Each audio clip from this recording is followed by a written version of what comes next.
everyone, welcome to Cellular Healing TV. I'm Ashley Smith.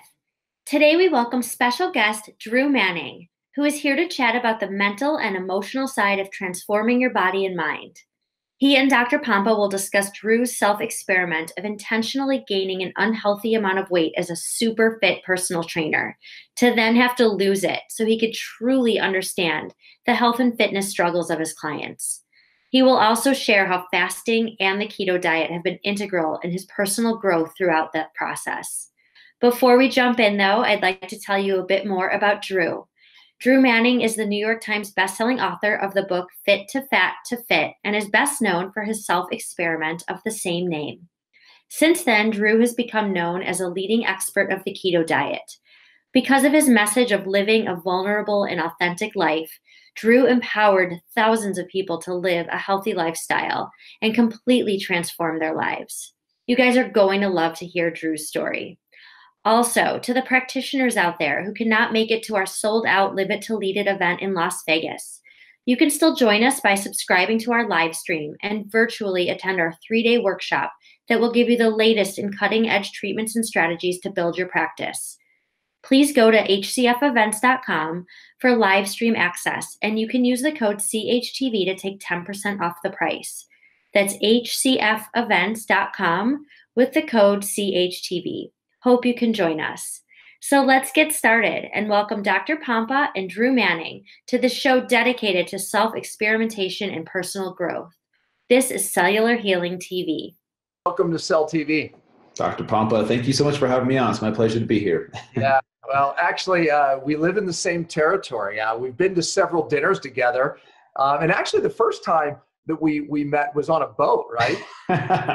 Yes, we did meet on a boat in a very embarrassing situation for me because I couldn't get up on the little surfboard.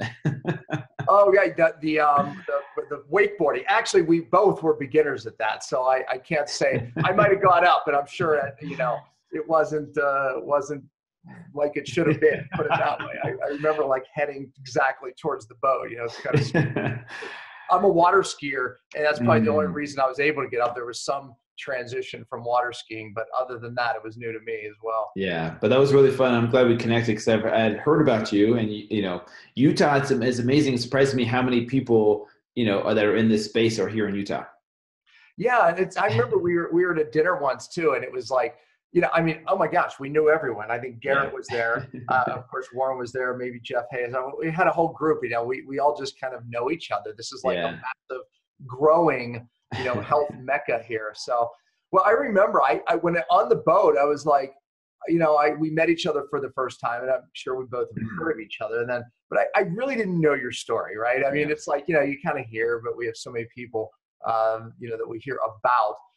And I don't know, my audience may or may not know your story, so let's tell it. But I mean, it was just a great idea, fit to fat to fit. I mean, tell the story because it's a book. We'll make sure that people know where to get the book because I think it reminds me of the whole, the thing the guy did with McDonald's, right? He did all the tests with McDonald's and you realized, he was dying and he had to break it and go back to, stopping McDonald's. But, you had a very unique idea. Tell the story, how you got the idea, and tell them actually what this book is about. Yeah. So basically, it started back when I grew up my entire life in shape. I grew up in a family of 11 brothers and sisters. I played football and wrestling from a very young age. And so for me, all I knew was that, hey, it's easy to be in shape. All you do is eat healthy and exercise and boom, you look like this. And then that carried over into 2009 when I became a personal trainer. I was training clients who were overweight mostly, right? And I couldn't understand why it was so hard for them just to follow the meal plans, follow the workouts. I'm like, here's exactly what you do, and you just do it, and there should be no excuses. And they'd be like, Drew, I had a stressful weekend, and I had cereal or soda, even though you told me not to, or, I didn't get to the gym because I was sore, I was tired, and I'm like, I would get frustrated, like, why don't you it's not that hard. For me, it seems simple. All you do is you just do it. And you put down the soda, put down the junk food, you go to the gym. And so I could tell there's a disconnect because then they would say, Drew, you don't understand what it's like because for you, you've always been in shape. You don't understand how hard it is. I'm like, you know what? You're right. I don't understand. So this kind of led me to thinking of some ideas of how can I connect better with my clients. And it was the weirdest thing, Dr. Pompa. Like this thought came up into my head and it was like, what if you got fat on purpose? And I know that sounds crazy to 99.9% of people out there, but it kind of like made sense in my mind. Like this felt like it was my calling. Like I needed to do this. And so I was calling friends and family. I'm like, I have this crazy idea. What do you think? It would be funny if you actually hired a trainer to actually get fat, right? I mean, it's like, okay, because I really don't know how to do this. Exactly. But like everybody was on board. Like, you should totally do it, except for my mom. She was the only wise one. She's like, I'm concerned for your health. You know, you shouldn't do it. But I did it anyways. And so the idea in a nutshell was for 6 months to completely stop exercising, eat whatever I wanted to, and just totally let myself go. And my goal was to gain 50 or 60 pounds. And then the next 6 months, I put my money where my mouth is. I walk the walk and show people, hey, this is how you lose the weight. And this whole time I'm thinking, oh, this is going to be a big physical transformation. I'll get fat. I'll get fit. Boom. It'll be this interesting thing. Maybe the local news here in Utah will pick it up or something. And that was all my expectations at the time. I didn't have any, marketing strategy or media connections to get on like Dr. Oz and Jay Leno and Good Morning America and all these TV shows that I had the privilege of going on. I just kind of rolled with it. And it was fun at first, I'll be totally honest with you, to skip the gym, skip the produce section and go down the cereal aisle. I mean, it's like a kid in a candy store. We have hundreds of options here in America for. Did you get addicted? I mean, did you get addicted when you broke it? I'm sure you're getting there, but was it tough? Did you like want the Frosted Flakes or whatever the heck you eat? It was Cinnamon Toast Crunch, but which is really good, by the way.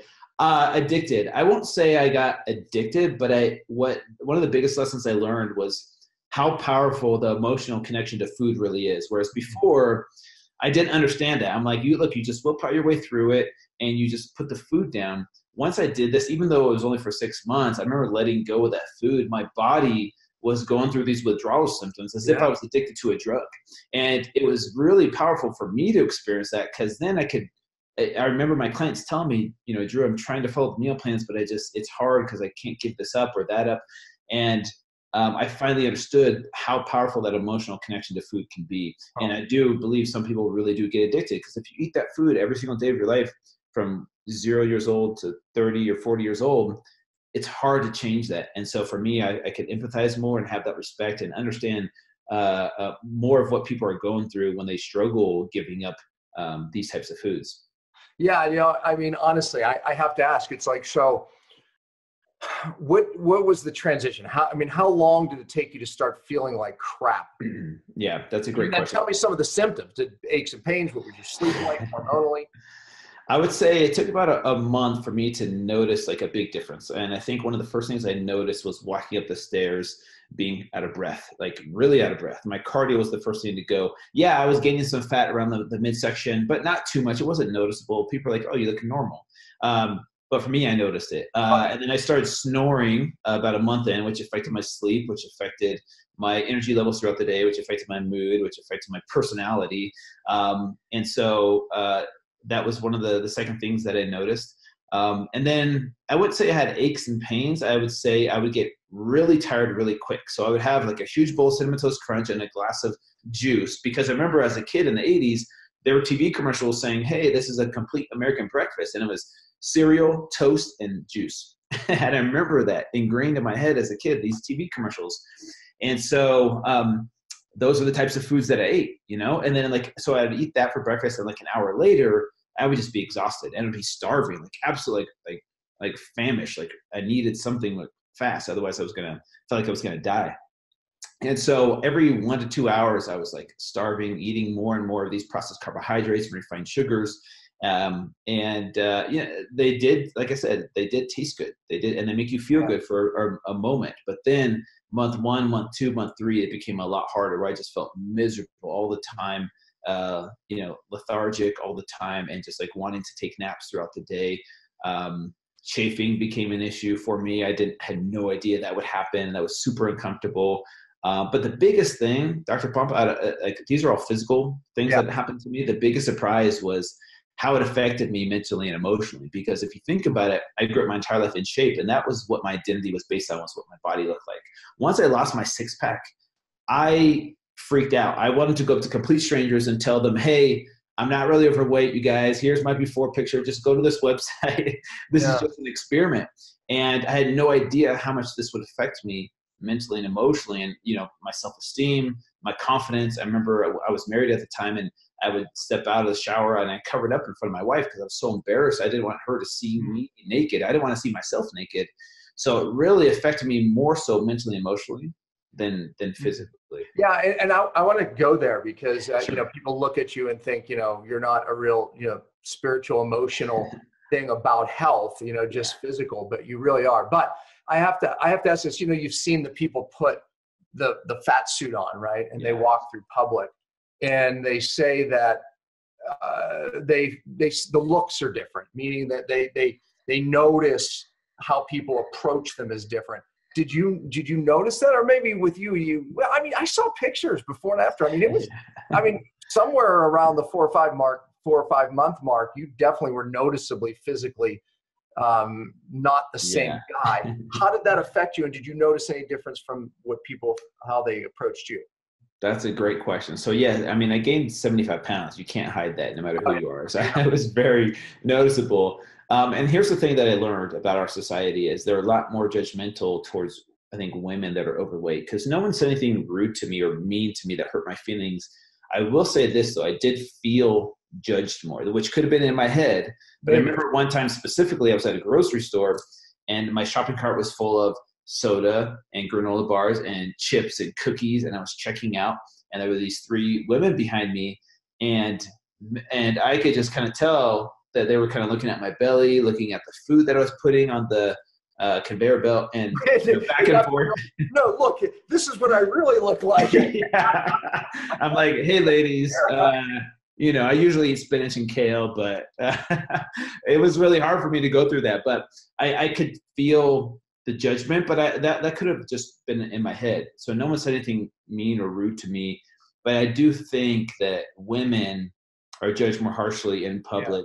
Because I've heard stories of other women, like the looks that they get and the things that are said to them sometimes. No, it's true. Even when they did those fat suit things, I think that was part of the outcome.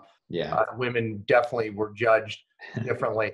I think just from what you learn from an emotional state, I don't know if I could do it. I mean, I have to hand it to you, honestly, because I just, you know, like I said, it's not that my physical body was ever my identity, but I still identify with myself a certain way, right? Like, especially even the way I feel, right? It's like, I don't, you know, I got to hand it to you. I mean, it was not only a clever idea, but it was, man, I take my hat off to you, man. It was quite the time. Thank you. Well, an interesting story. I mean, because I'm not surprised by that. Dr. Oz, I went on his show at my heaviest, and he said the same thing. His producers actually challenged him to do something similar that I was doing for 30 days and then do an episode on what he felt and experienced. And he fought with them. And he said, I'm not going to do this. Like, I can't. As a doctor, like, I know exactly this will be hell. There's no way I could do the show if I had to do what I was doing. And so I don't blame you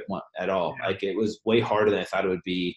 And like I said, it was more so of a mental, emotional struggle than just physical for me. Yeah, no doubt. Did you run any blood work, anything like that? Tell us about that. Yeah, so I had a doctor monitor me once a month just to make sure I wasn't going to die. You know, obviously you mentioned Supersize Me, Morgan Spurlock, who did almost die. Yeah. I don't have all the numbers on the top of my head, but the ones that stick out to me are blood pressure 167 over 113. What?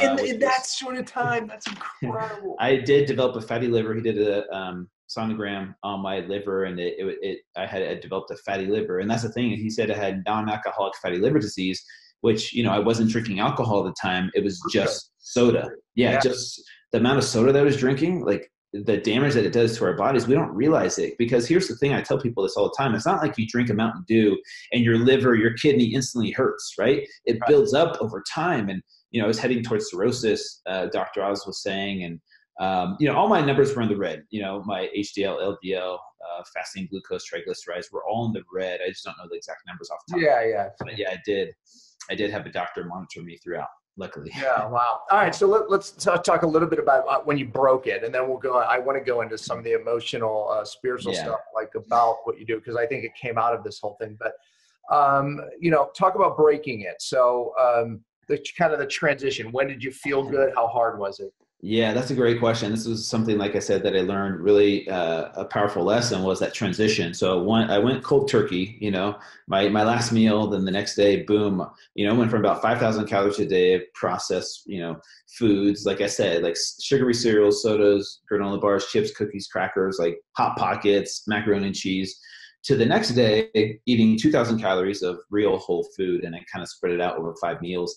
The first 2 weeks were hell. Like they sucked so bad because here I was, a personal trainer, proponent of health, eating all these healthy foods, but I felt awful inside. I felt like I've never felt that awful before. I was moody. I was grumpy. I had headaches, lack of energy. I was always starving. And I didn't sugarcoat it. I talked about this on my YouTube channel, telling people, look, I get now why people struggle with eating a certain way for 30, 40 years, and then all of a sudden you try and put them on a meal plan of eating real whole food. They don't instantly feel great. My body was missing the high of those foods that I, was feeding it. And at first, sometimes people have those withdrawal symptoms where it's an emotional struggle. It's not just a physical thing; it's an emotional attachment to those foods. And so it took about a good 2 weeks for those kind of those feelings to go away. The cravings became more manageable over time. I mean, I was definitely craving Cinnamon Toast Crunch and some Mountain Dew, but I kind of willpowered my way through it because I knew people were following me. Like that's what kept me accountable. Was I knew that the audience that saw me on these TV shows and like, all right, can Drew do it? So I had to, kind of a tough, put myself through that no matter what. And so about 2 weeks later, it did become more manageable. I was starting to feel better. The energy was going up. And by month 1, I didn't do any exercise, by the way, in month 1. I just changed my diet because I wanted to show people how powerful nutrition is when it comes to overall health and seeing results. And so I lost 19 pounds. All my blood work had gone back to normal levels. And I remember my testosterone, which was in the low 200s at my heaviest, had more than doubled in just 1 month of just changing my diet. No exercise yet, but just changing my diet. It went from like low 200s to 450 in just 1 month. And so that was good. I was feeling better, but then I still had, 50 plus pounds to lose, and I had 5 months to do it in. Did you worry ever like that? Like, oh my God, what if it doesn't come on? What if some sticks? Did it ever come into your mind? 100%, because I've never been this overweight. And I was like, what if this doesn't work? What if I am stuck this way? And that was something that that was a risk I was willing to take. And I had that conversation with myself, and I'm like, well, if I don't lose the weight, I'm stuck like this. I probably will regret it. Like, what did I do? Why did I do this? But I'm like, you know what? I'm just going to do the best I can. I know that the process works, and I'm just going to do the best I can in 6 months. So 6 months of gaining weight, 6 months of losing weight. To make a long story short, yes, I did get back to fit, everybody. That's why my book is called Fit2Fat2Fit and not like fit to fat and stuck or something. So I did get back to fit, but it was so humbling.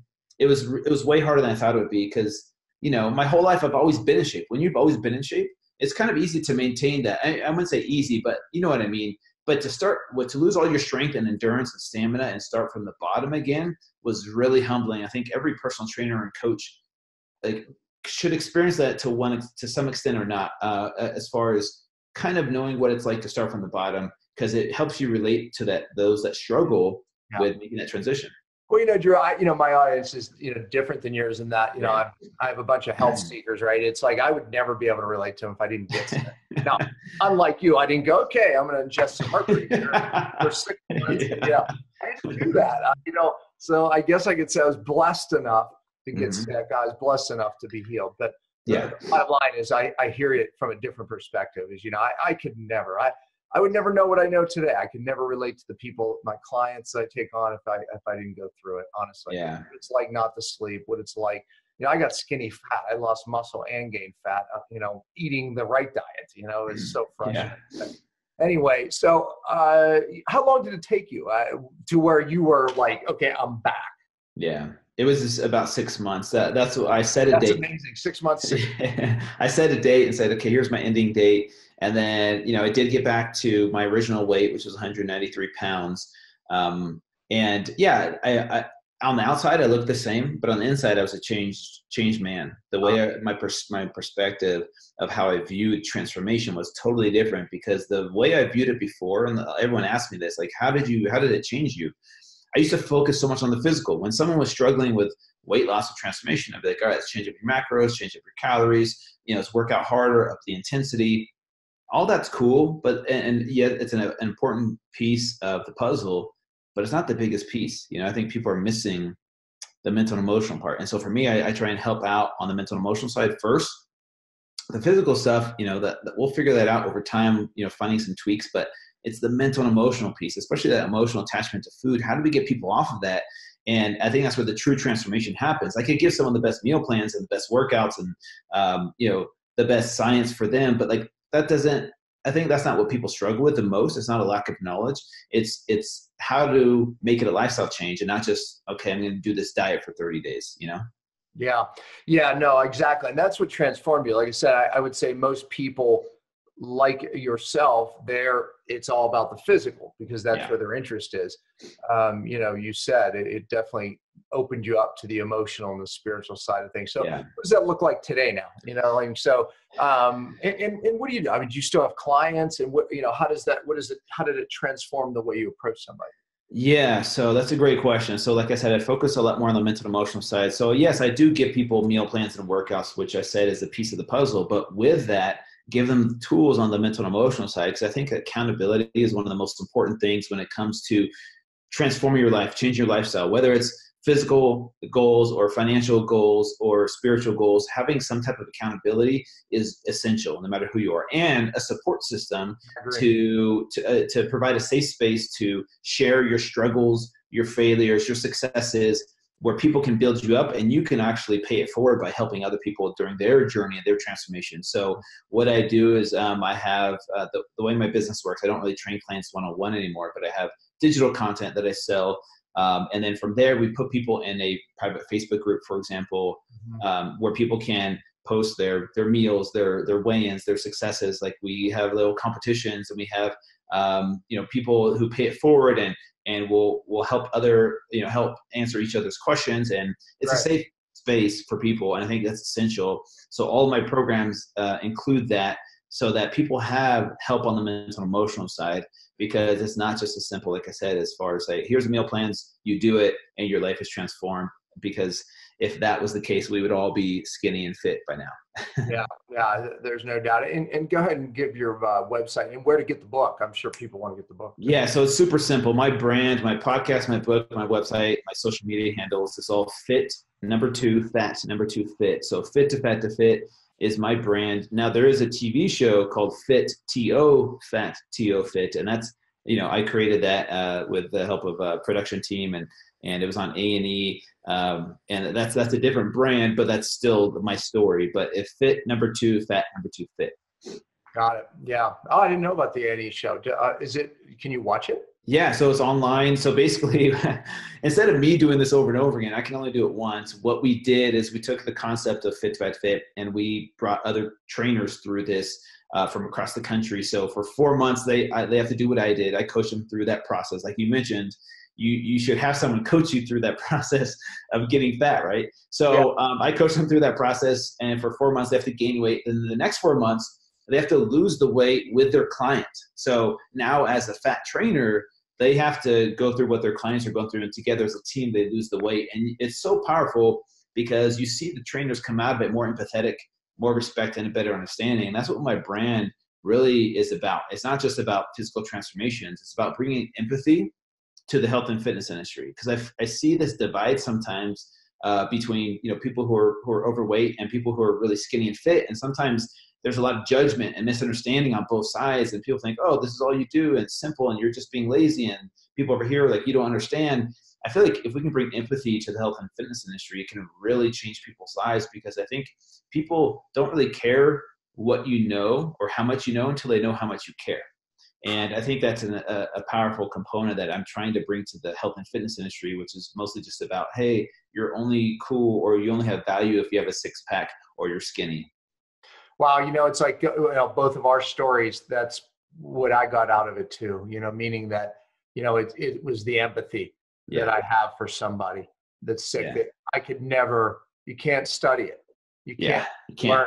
You can't just wake up one morning and be like, I'm going to be more empathetic. No, man, going through it, right? So it doesn't surprise me, that you gained empathy, and that's part of your brand. It's like, you'd never, because one of my questions was, what do you think the number one thing you gained from it? You just answered the question. Yeah, seriously, empathy. And I think empathy is a powerful tool, whether it's in the health and fitness industry or not, just being able to try and get down on someone's level to understand where they're coming from first before judging them and just putting them into a category or a box of like, whether it's religion or politics, we do that as humans. And I think it's unfair because we're so individual rather than like just categorizing people in like, oh, you're in this category over here, you're in that category over here, and it causes division. I think empathy is something that can really honestly change the world. But I'm just trying to do it with a health and fitness approach. Yeah, it's so true. When people are sick, with a lot of people like that suffer the way I did, you're looked at as crazy, and it's like, I know what that was like. I know I hid it from people because it was like, I always say I wanted to have cancer, just because people would at least, feel sorry for me and I knew what I was fighting against. And that's no way of belittling cancer or somebody with cancer by any means. That was just my thought process at the time. But how would I understand that unless I went through it? All right, talk a little bit about some of your solutions, right? You're a big keto guy. Matter of fact, your next book you could talk about is coming out, and it's all about ketosis. And then even the exercise stuff, you kind of touched on some of the emotional stuff. But touch on some of those subjects. Yeah, so I first got into keto after listening to Tim Ferriss's podcast with Dr. Dominic D'Agostino, because I didn't realize how much. We've had him on the show a couple times. Yeah, he's awesome. And what I took from that episode was I had no idea there was so much scientific research being done on the ketogenic diet, especially in the health and fitness industry. We just hear about, oh, this diet's working for weight loss, but I had no idea there's so much research being done. And so for me, I'm like, okay, here I am, a self-experimenter. Why not experiment on my body and try the keto diet? And this was about 3-4 years ago. So I did it, and I absolutely loved it. But the thing that I loved wasn't what people think. I didn't lose fat. I didn't, gain all this muscle or my performance increased significantly in the gym. I was already really lean to begin with. For me, I saw it more so as nutrition for my brain. Yeah, exactly. Yeah, the mental clarity, the improvement in cognitive function, the focus, the energy. And not being a slave to food. Here, I was your typical 6 to 7 meals a day, Tupperware container, like each meal set my alarm for every 3 hours. And for me, this was awesome because I could get the performance in the gym that I wanted. I could maintain the body mass, the lean body mass that I had. And I had the mental clarity with only eating once or twice a day. And I'm like, man, I can get so much more done throughout the day. And so for me, that's why I fell in love with it. And from there, had the opportunity to go on the Dr. Oz show to talk about the benefits of the ketogenic diet, and kind of, got propped up as a keto coach now. And just for me, I'm a huge proponent of it, but it's evolved over the years. Probably like for you, the way I do keto now is not the same way I did keto the first time I tried it. Me too. I purposely even move in and out of it. I have intermittent fast. I do other fasts, because when you're in that fat adapted state, it's really a cool place to be. Yeah, my whole goal with keto is to kind of, here's the problem that I see is people take it, they feel awesome, or they do it, they feel awesome, and they become almost dogmatic about it. Like, this is going to save everyone else's lives, and this is the only way because this is what works for me. And it almost becomes their religion, right? Where they start preaching about it, and they start looking down on other people. I would say that about the vegetarians, the vegans, the paleos. I would say that about every darn diet. My principle's diet variation. There's beauty in all of them.